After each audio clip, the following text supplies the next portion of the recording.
Game of Thrones is a phenomenal show that has taken elements of fringe fantasy novels and brought them into the mainstream. Fans, fanboys, and probably George R.R. Martin himself had a mix of love and hate for the ending. Why was it so polarizing?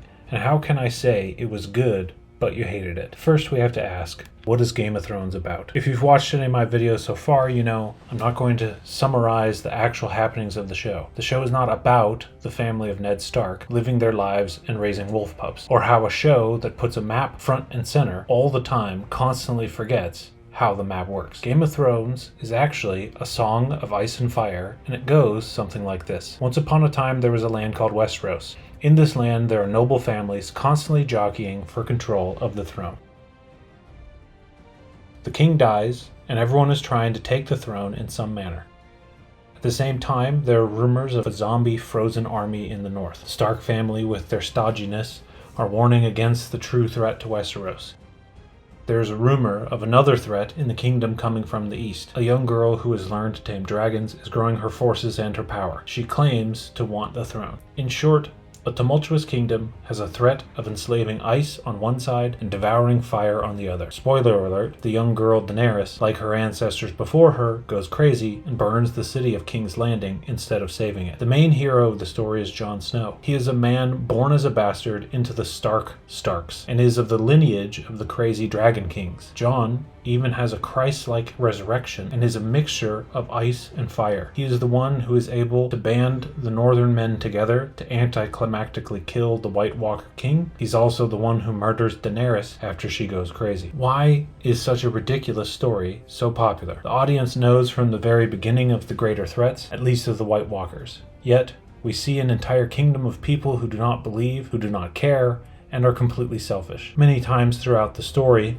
the audience and characters wonder if Westeros is even worth saving. There are hardly any good guys, and there's no trite story where the hero gets exactly what he needs and does no wrong. I'm looking at you, Ray. Undoubtedly, everything bad that can happen does happen. It's a show that does not pull its punches when it comes to homicide, regicide, parricide, pedophilia, incest, human sacrifice, slavery, cannibalism, the occult, and the list goes on. It presents a realistic fantastical world, or at least a fallen fantastical world. One where the humans are recognizable because we have seen the likes of them throughout the worst of our history and in our own lives. Such a nihilistic tale full of evil and selfish people should have a gritty, realistic, mostly despairing ending, right? After all, no one, even Jon Snow, is worthy of ultimate power.